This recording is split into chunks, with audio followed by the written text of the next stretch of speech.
Greetings and welcome back to Room 303 in Freshman English, and we now turn in your hymnals to page 653 and 663 for the great Jabberwocky of Lewis Carroll. So let's play this game really quickly. Let's do some biography really quickly. 1830, I'm on 653. 1832 to 1898.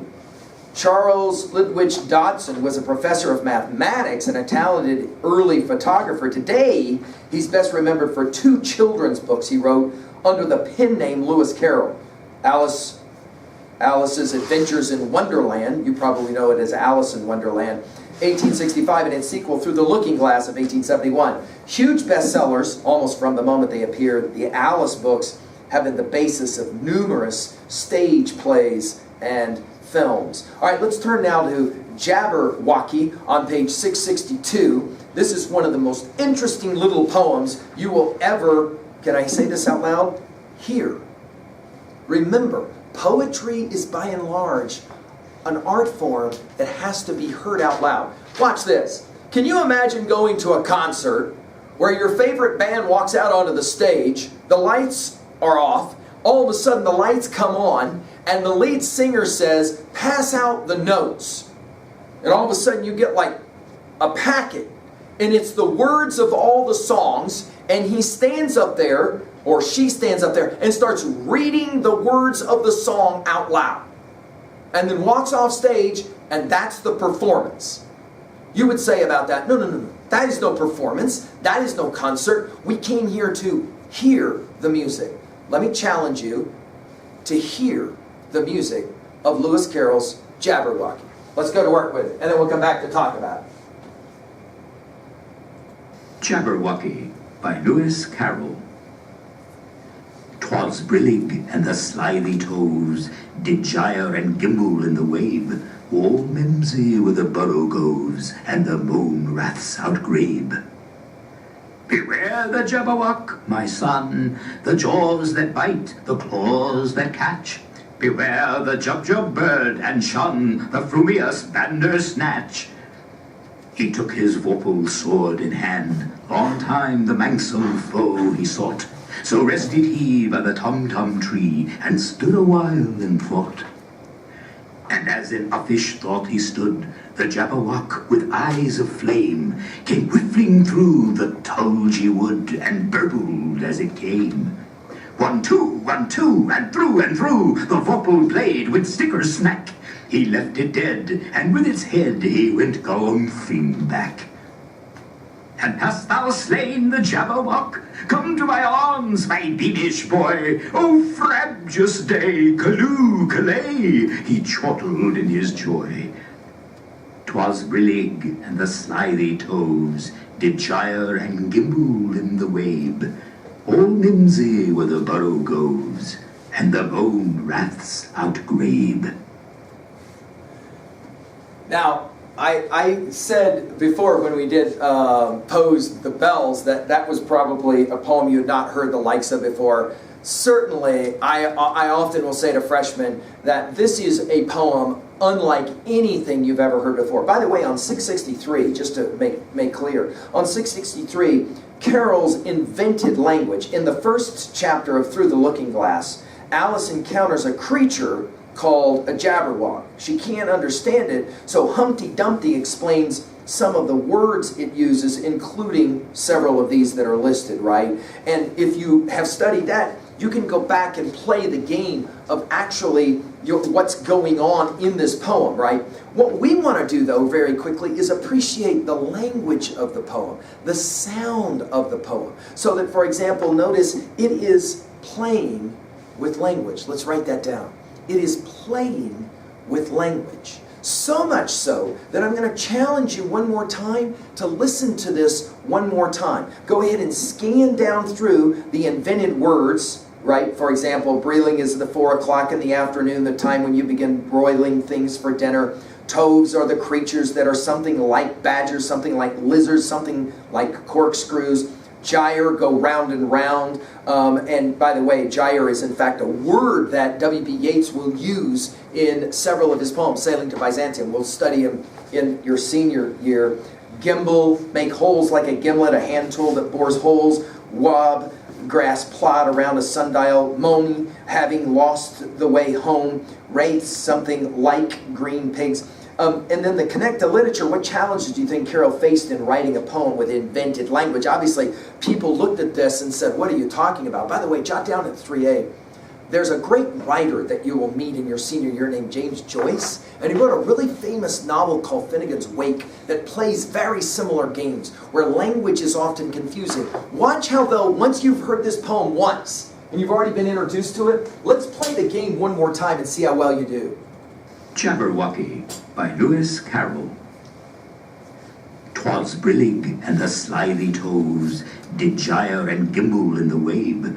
All mimsy with the burrow goes, and the moan wraths outgrabe. Beware the Jabberwock, my son, the jaws that bite, the claws that catch. Beware the Jubjub bird, and shun the frumious Bandersnatch. He took his vorpal sword in hand, long time the manxome foe he sought. So rested he by the tum-tum tree, and stood a while in thought. And as in uffish thought he stood, the Jabberwock with eyes of flame came whiffling through the tulgey wood, and burbled as it came. 1, 2, 1, 2, and through the vorpal blade with sticker snack. He left it dead, and with its head he went galumphing back. And hast thou slain the Jabberwock? Come to my arms, my beamish boy. Oh, frabjous day, calloo, callay, he chortled in his joy. 'Twas brillig, and the slithy toves did gyre and gimble in the wabe. All mimsy were the burrow goves, and the moan wraths outgrabe. Now you could make the argument that what Lewis Carroll is doing here is mocking or ridiculing or making fun of the ancient medieval knight stories where the knight goes out to fight against the dragon. At 3A, we will as well remind ourselves when we're seniors that we study a text called Beowulf, and at the end of that text, Beowulf, the great hero, fights against the dragon and dies, in fact.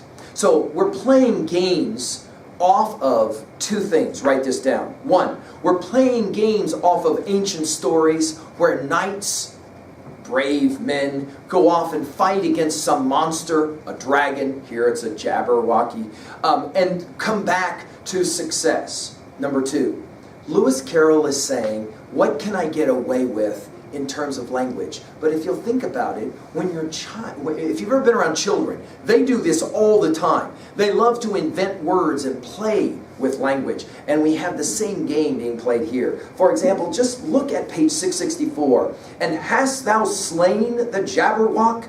Come to my arms, my beamish boy. Oh, frabulous day, calloo, callay, calloo, callay. And yet children do this kind of game thing all the time where they make up words. He chortled in his joy.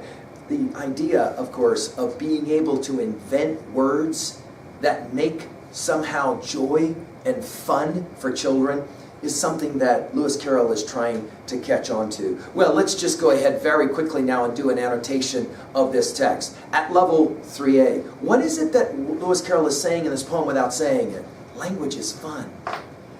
We have a tendency to get really serious, and of course people like me are the worst about this, right? Because we're English teachers, and all this is supposed to be so serious and all of that, because we got to get ready for assessments and all of that. And this text reminds us sometimes language can be really fun.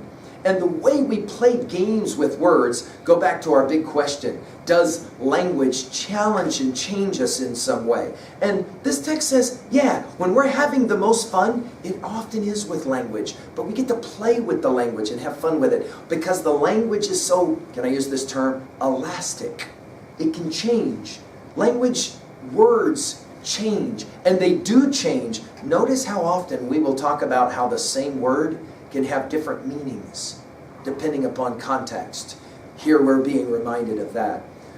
Of course, you know, I could ask it this way at level 2B. What is your favorite made-up word? I love calloo, callay, and in fact I've had freshmen who for the rest of their high school career, when they want to say something is great, they will say calloo, callay. And of course you don't have any idea what they're talking about unless you know this poem. Calloo, callay, but you know that they're saying something is really great, right?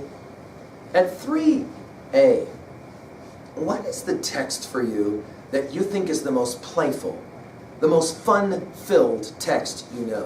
What text makes you the happiest? Because maybe it messes around or plays around with language. For example, if you're a fan of rap music, you know that rap music is steeped in this kind of thing, where the same word can have multiple meanings depending upon how you play that game, right? And words, of course, are sacred until they're not, right? And you can play games with words, and you can change words and all of that. At level 3B, let's ask you about your relationship with words. When did you start to understand that you could love language? When did you start to get a sense that language was powerful, right? So for example, think about the most common language words. Like in our English language, the word no has two spellings, N-O and K-N-O-W, right? And the ways in which that word, no, can mean don't, but it can also mean yes, as in no, understand something. Imagine how confusing it is for a child like you when you were learning language. To finish now, what is for you the time in your life that you had the most fun with language? Maybe it was a word choke. Maybe it was you were messing with somebody. What for you is a time you played with language? I often like to say that what we like to do in Room 303 is play in the fields of language, and maybe we've done a little bit of it with Lewis Carroll's Jabberwocky. Thank you.